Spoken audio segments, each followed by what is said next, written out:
Bismillahirrahmanirrahim. Assalamualaikum warahmatullahi wabarakatuh. Kaum muslimin yang semoga dirahmati oleh Allah Subhanahu wa taala. Ada 10 tips penyelamat kepada kita semua agar terhindar dari pengaruh kedengkian dari setiap manusia dimanapun berada. 10 tips tersebut, satu di antaranya adalah banyak berlindung kepada Allah Subhanahu wa taala dengan banyak berta'awud, seperti ucapan a'udzubillahi minasyaitonir rajim. Wa fi riwayati a'udzu billahi samiil alimi minasyaitonir rajim. Kemudian yang kedua, berupaya untuk selalu menjalankan perintah Allah Subhanahu wa taala dan meninggalkan seluruh apa-apa yang dilarang olehnya, tentunya dengan kita bertakwa kepadanya. 2 hal di atas insyaallah bisa kita jalankan dengan sebaik-baiknya. Kemudian yang ketiga, banyak bersabar, yaitu dengan tidak membalas keburukan dengan keburukan. Karena Nabi kita sallallahu alaihi wasallam mengajarkan kepada kita bagaimana caranya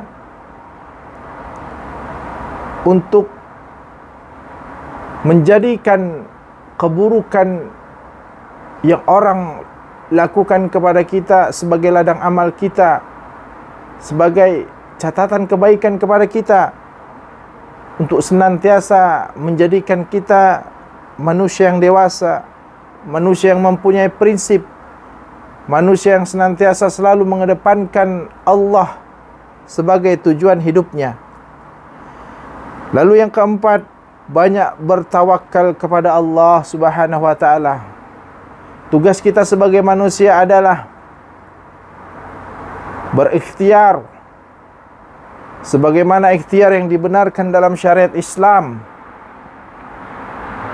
Ikhtiar yang tentu saja tidak mengandung unsur-unsur kesyirikan di dalamnya. Kemudian setelah kita ikhtiar, kita berdoa kepada Allah agar senantiasa diberikan yang terbaik oleh Allah kepada kita menurut Allah, bukan menurut kita.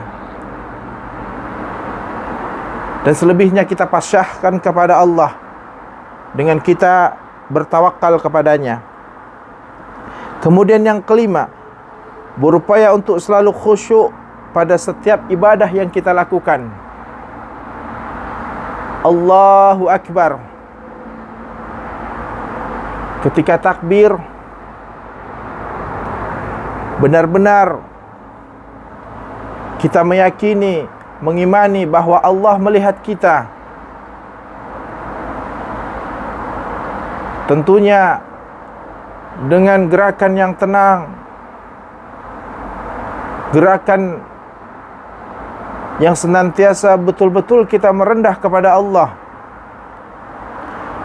Dan insyaAllah dengan itu semua kita akan mendapatkan khusyuk dalam setiap gerakan ibadah yang kita lakukan. Kemudian yang keenam, berusaha untuk senantiasa berorientasi kepada akhirat pada setiap amal kita. Karena benar dan pasti akan terjadi, akhirat itulah sesungguhnya kehidupan kita, sedang dunia ini akan kita lalui. Dunia hanya tempat kita singgah, dunia hanya tempat kita bercocok tanam. Jangan larut, jangan terlena, jangan tertipu. Wallahi, dunia ini akan kita lalui, seluruhnya akan hancur sehancur-hancurnya. Yang hidup, siapapun dia, pasti mati. Tidak ada abadi yang namanya dunia. Apapun yang dikaitkan dengan dunia tidak ada yang abadi, kecuali bila mana setiap amal kita sandarkan kepada Allah. Karena itulah kelak yang nanti membersamai kita di yaumil akhir. Kemudian yang ketujuh, bertaubat kepada Allah dan memperbanyak istighfar. Taubat bukan hanya untuk para pelaku maksiat. Taubat bukan hanya untuk para pelaku kesyirikan, tetapi taubat adalah untuk seluruh hamba-hamba Allah yang senantiasa dia meyakini bahawa dirinya masih sangat banyak kekurangannya, masih banyak segala sesuatu yang dia tidak ketahui, dan dia meyakini bahawa tidak ada kata yang sempurna kecuali hanya milik Allah Subhanahu wa taala.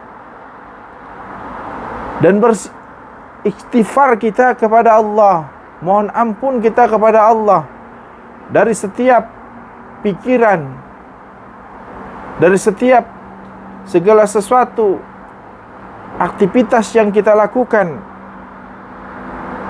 dan kita senantiasa tunduk, terus menghinakan diri kita dalam situasi dan kondisi apapun.